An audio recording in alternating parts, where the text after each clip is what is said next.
السلام عليكم ورحمة الله وبركاته. أهلا وسهلا فيكم مشاهدينا وين ما كنتم. صباح جديد من صباحات مملكتنا الحبيبة، وإن شاء الله على مدار ساعتين من الآن الكثير من التقارير والفقرات والمواضيع اللي تعجبكم بإذن الله تعالى. أهلا إلى أنه راح نقدم لكم معلومات عن مخترع الفرن الكهربائي، وتعرفون أنتم مثل هالاختراعات تعتبر يعني تخدم البشرية وخاصة الأشياء الكهربائية، فنطلعكم عليها بمعلومات سريعة إن شاء الله. عندنا طبعا بنتكلم احنا دائما عن المعلومات الجديدة والمعلومات اللي ممكن تغذي ثقافتنا وتفيدنا. اليوم معنا معلومة عن الفرن الكهربائي مع زميلنا عبد الملك الجعيدي، خلينا نشوفها.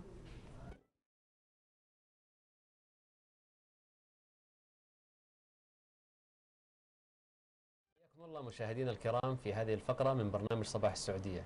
اليوم نستضيف الأستاذ بسام بن سليمان المزين، مخترع البرميل الكهربائي أو كما يسمى ببرميل المندي. الله يحييك معنا أخوي بسام. حياك الله أخوي عبد الملك، وأنا سعيد في هذا اللقاء في برنامج صباح السعودية. في البداية أنا بدي أسألك كيف بدأت هذه الفكرة؟ بدأت فكرة برميل الطهي الكهربائي أو ما يسمى برميل المندي الكهربائي بعد استخدام بدائل الحطب. كثرت في الآونة الأخيرة استخدام البدائل في عمل المندي. كان الناس تستخدم الحطب وإشعال النار. هذه الطريقة مزعجة ومكلفة، ومع المنع الاحتطاب وحتى ما يأثر على البيئة ومن هذا القبيل، لجأ الناس إلى استخدام بدائل إما بالغاز أو الكهرباء، لكن ما زالت هذه الطرق أيضا متعبة وغير آمنة، وكذلك فيها صعوبة في الاستخدام ولا تستخدم داخل المنازل، ويخاف بعض الإخوان أو يعني يشعر أنها غير آمنة وفيها بعض المخاطر. فلذلك لجأنا إلى استخدام طريقة أسهل وأنظف وتستخدم داخل المنازل. فهذه فكرة برميل المندي الكهربائي. طيب ما شاء الله، أنا أشوف الجهاز أخذ ممكن جهد أو وقت كثير. ودي أسألك متى بدأت في تصنيع هذا الجهاز؟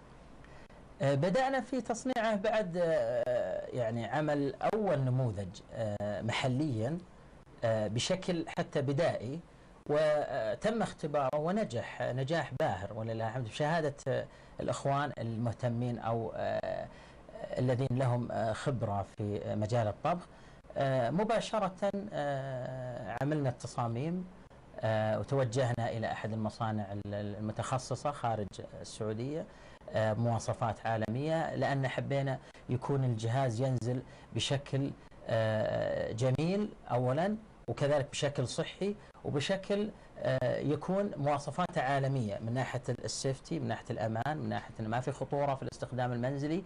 هذا جهاز يعتبر جديد، لازم يعني يعمل عليه اختبارات كثيرة حتى يتم إنزاله للأسواق. الحمد لله رب العالمين تم تجاوز هذه الخطوة، وعمل نموذج رئيسي وتم اختباره ونال على شهادات جودة وسلامة وأمان عالمية ولله الحمد، واختبر أيضا في السعودية في مختبرات جدة والدمام والرياض، والحمد لله نجح نجاح طيب ولله الحمد. زي ما شاهد عندك في الأوراق في براءة اختراع لهذا. أنا بدي أعرف كيف حصلت على البراءة هذه؟ الحمد لله. نعم، براءة الاختراع هي من كانت أهم حافز صراحة لنا ولله الحمد. بعد نجاح الفكرة واقتناعنا بها واقتناع كثير من الإخوان اللي جربوا الجهاز، توجهنا مباشرة إلى مكتب براءة الاختراع متمثلة بمدينة طبعا الملك عبد العزيز للعلوم والتقنية، مشكورين ولله الحمد. وجدنا دعم كبير. طبعا المخترع السعودي والمواطن السعودي مدعوم من خادم الحرمين الشريفين. الحمد لله ذكروا لنا هذا الشيء وأفرحنا كثيرا، بحكم أن تكاليف البراءة مكلفة جدا وباهظة كذلك، التسجيل والنشر، والحمد لله خفف علينا هذا الشيء. تقدمنا بالنماذج والحمد لله ما انتظرنا كثيرا، ومنحت الفكرة براءة اختراع، وهذا البراءة أمامي الآن.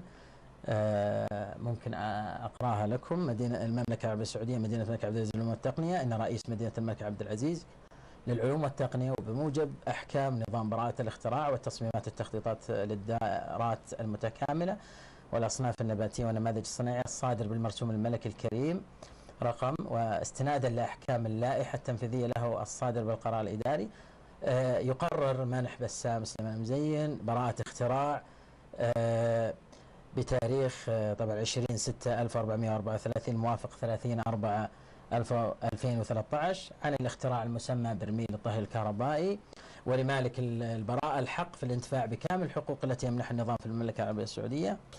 الحمد لله رب العالمين. كذلك توجهنا لمكتب براءة الاختراعات الخليجية وسجلنا المنتج، والحمد لله الآن على تقريبا انتهاء، إن شاء الله سيمنح أيضا براءة اختراع خليجية إن شاء الله، وهذا دعم لنا وحفظ لحقوقنا. المنتج الحمد لله مسجل لنا ومحمي بموجب هذه البراءات ولله الحمد. أكيد أنه فيه مميزات لهذا الجهاز، أنا بدي أعرف ما أهم المميزات في هذا الجهاز؟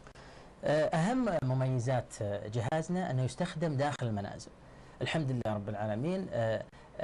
حلينا مشكلة كبيرة من عمل المندي أو الأشياء اللي كنا نعملها بالحطب، ويعني يخرج منها أبخرة وكربون، وهذه كلها تمنع استخدامها داخل المنزل، لأن لازم يكون في فناء المنزل أو في استراحات أو في مزارع. الحمد لله برميل المندي الكهربائي الآن ممكن الواحد يعمل المندي في داخل المنزل. هذه من أهم مميزاته، أنه خفيف الوزن، يستخدم داخل المنزل. لذلك الحمد لله رب العالمين كثير من الأخوان الآن اقتنوا هذا الجهاز، أصحاب المنازل الصغيرة أو الشقق الصغيرة، وهذا كان من المستحيل أن يعني الإنسان يعمل هذه الأشياء يعني بالحطب أو بالطريقة التقليدية القديمة. هذه من أهم مميزاتها. طبعا في مميزات كثيرة، من ضمنها سهولة الاستخدام، سهولة التنظيف. نعاني كثيرا في السابق من طريقة تنظيف الأجهزة، يعني ممكن الإنسان ينتهي من الأكل والطبخ وإعداد الطعام، لكن يعاني أيضا يرجع إلى موضوع تنظيف الأوعية وتنظيف المكان. فالحمد لله جهازي ممكن تطبخ فيه الآن، في زي ما احنا جالسين الآن في هذا المجلس، نقدر نطبخ فيه، ما يأثر في المكان ولا يخرج منها أي سوائل أو زيوت. الحمد لله الجهاز يحكي عن نفسه بالطريقة السهلة والطريقة كذلك الآمنة. ذكرت أنه طريقة سهلة وآمنة، كيف يمكن للمستخدم، أنا كمستخدم جديد الآن وقت الجهاز هذا، كيف يمكن أن يعرف طريقة عمله، خاصة وأنا تعودت على النار مثلا مشبة النار ولا المندي، فكيف صحيح. أعمل في هذا الجهاز صحيح. وكيف طريقة العمل؟ صحيح. هذا السؤال طبعا وجيه ودائما نسأله. أنا دائما أرد على الإخوان اللي يسألون هذه الأسئلة، أن أنت ما شاء الله ما دام لك خبرة في إعداد المندي، أنا أقول ما راح يتغير أي شيء، نفس طريقة إعدادك المندي، فقط أنك تعرف تتحكم في الوقت وفي درجة الحرارة، فما راح تجد أي صعوبة. أيضا الجهاز يعني مزود بكتالوج أو طريقة إعداد الطعام وبالوقت وبالكميات وبجدول، يعني بحيث أن كل كمية من الطعام لها وقت ولها درجة حرارة، فما راح تعاني. أيضا مرفق مع سهلنا موضوع طريقة الطبخ عن طريق الويب سايت يعني خاص في الجهاز، وكذلك على السيدي على الكمبيوتر يقدر الإنسان يطلع عليه ويتعلم من هذا، فهو سهل جدا. ممكن من أول استخدام تجد أنك أنت محترف في عمل مندي، وستجد أنك تجاوزت مراحل كثيرة في الخبرة. ما تحتاج خبرة، ما تحتاج دورات، ممكن تعمل مندي من أول تجربة لك وتنجح بإذن الله إذا مشيت على الخطوات المذكورة في الكتالوج أو في النشرة التي توضح إعداد الطعام. هل وجد هذا المنتج ترحيب من قبل المهتمين بالطبخ؟ اي الحمد لله. اكيد ولله الحمد. لو يعني ردة فعل الشارع السعودي اولا باول نسخة او اول انتاجنا كان صراحة محفز جدا، واعطانا حافز للتطوير الجهاز طبعا مر بعدة تطويرات من اول نسخة نزلت قبل سنتين تقريبا.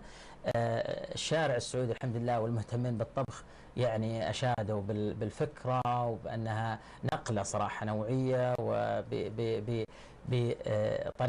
بطريقة سهلة وبطريقة آمنة، جعلت المستخدم البسيط احنا فكرتنا يهمنا المستخدم البسيط. المستخدم المحترف مستعد يعني يستخدم أي أجهزة أو أي وسائل أخرى، لكن احنا كان هدفنا المستخدم البسيط، المستخدم العادي، المستخدم في المنزل البسيط، هو اللي يعني ينتفع بهذه الفكرة. الحمد لله جانا إشادة كبيرة من المهتمين، وكذلك من أبناء الخليج. كل أبناء الخليج دون استثناء أشادوا وتواصلوا معنا بالرسائل والتبريكات والتهنئة بهذا الاختراع، وكذلك بسرعة يعني تسويقه في دول الخليج، والحمد لله جاء كذلك في بعض دول العالم. أهم الأصداء جاءت من المبتعثين في دول الابتعاث. هؤلاء الطلاب طبعا يفتقدون بشكل كبير إلى عمل المندي والأكلات الشعبية في تلك الدول، بحكم ضوابط يعني أشياء تمنعهم وقوانين في البلد، إنما إشعال النار والأشياء هذه ليست في كل مكان، لازم يكون. فهم طبعا في سكن الجامعة أو في السكن. فالحمد لله جانا إشادة كبيرة من الطلاب واقتنوا الأجهزة. سفرات خادم الحرمين في كثير من دول العالم، القنصليات اقتنوا الجهاز وأشادوا فيه دون استثناء. يعني ضيفي بسام بن سليمان المزين، مخترع برميل الطهي الكهربائي أو كما سمي ببرميل المندي، شكرا لحضورك معنا في برنامج صباح السعودية، ونشكرك على حسن الاستضافة. الشكر لكم أخوي عبد الملك وعلى القائمين على البرنامج صباح السعودية، وأنا سعيد بالخروج معكم بهذه اللحظات، وأتمنى للجميع دوام التقدم. شكرا لكم مشاهدينا الكرام على حسن المتابعة والإنصات، كما لا أنسى أن أشكر زملائي الذين يقفون خلف الكاميرات، محمد الشويع وفواز الحبيش. شكرا لكم جميعا، وحتى نلتقي في فقرات أخرى، والسلام عليكم ورحمة الله وبركاته.